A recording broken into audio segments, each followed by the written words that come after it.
आप देख रहे हैं अपना पसंदीदा YouTube चैनल प्राइमरी के पंख तारकेश्वर पांडे के साथ। प्यारे बच्चों, सुप्रभात। आज के इस खास वीडियो में हम लोग जानने वाले हैं कुछ कठिन तथा नए शब्दों को जो कि बहुत हुआ पाठ से लिया गया है। मुझे उम्मीद है कि आप सभी खुश होंगे, स्वस्थ होंगे, मस्त होंगे और ज़बरदस्त होंगे। तो चलिए शुरू करते हैं और जानते हैं कक्षा दूसरी के पाठ 6 बहुत हुआ पाठ से कुछ नए और कठिन शब्दों को।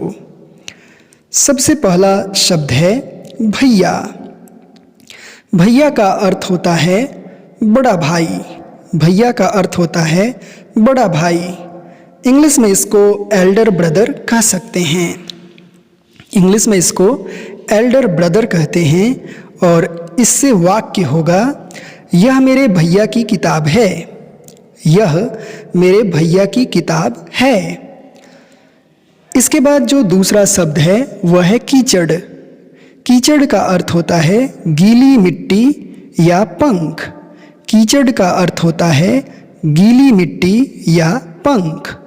इंग्लिश में इसको मड कहते हैं। इंग्लिश में इसको मड कहते हैं। इससे वाक्य होगा, कीचड़ के तरफ मत जाओ।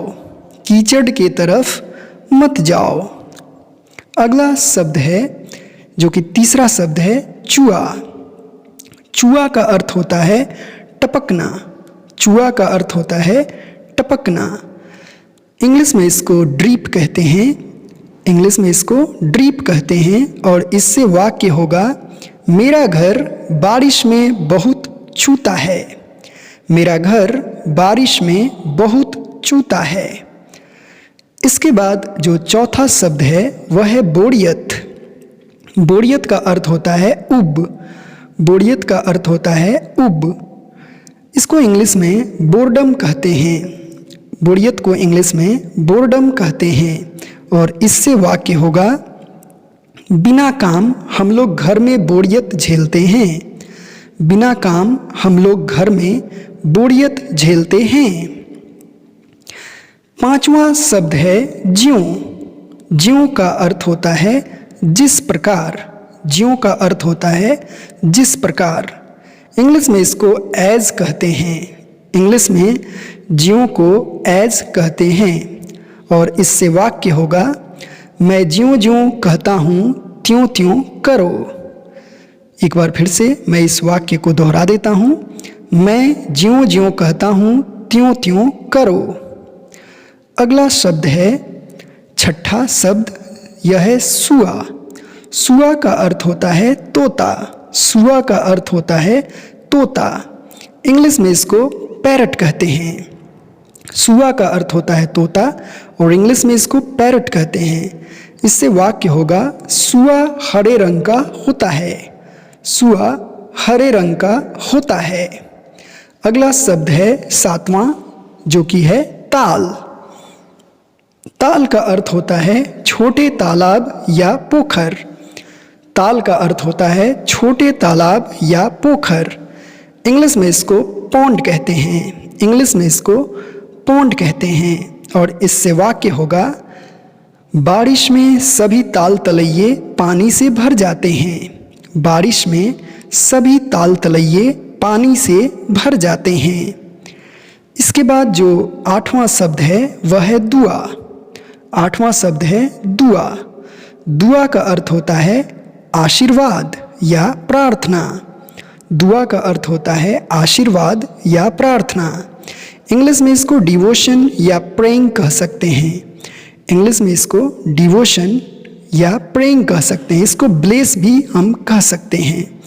इससे वाक्य होगा, बारिश रुकने के लिए तुम भी दुआ करो।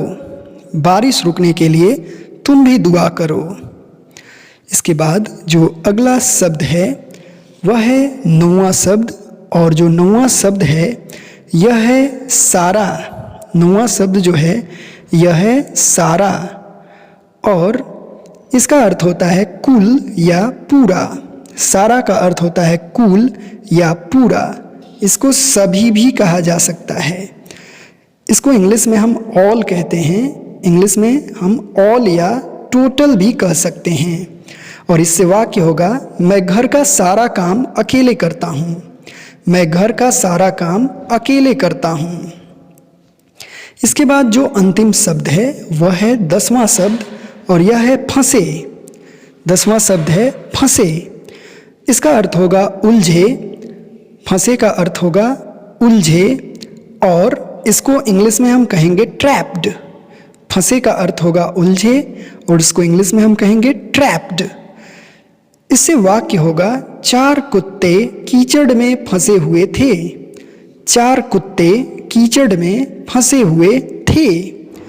तो इस तरह से आज के इस वीडियो में हम लोगों ने जाना हिंदी कक्षा 2 के पाठ 6 बहुत हुआ पाठ से 10 नए अथवा कठिन शब्दों को, और मुझे उम्मीद है कि आप इन 10 शब्दों को अच्छे से समझ गए होंगे। इनका अर्थ आप हिंदी में भी समझ गए होंगे, इंग्लिश में भी समझ गए होंगे, साथ ही साथ आप इन शब्दों से वाक्य भी बना सकेंगे। तो मिलते हैं अगले वीडियो में इसी पाठ के प्रश्न उत्तर के साथ। तब तक के लिए आपका दिन शुभ हो।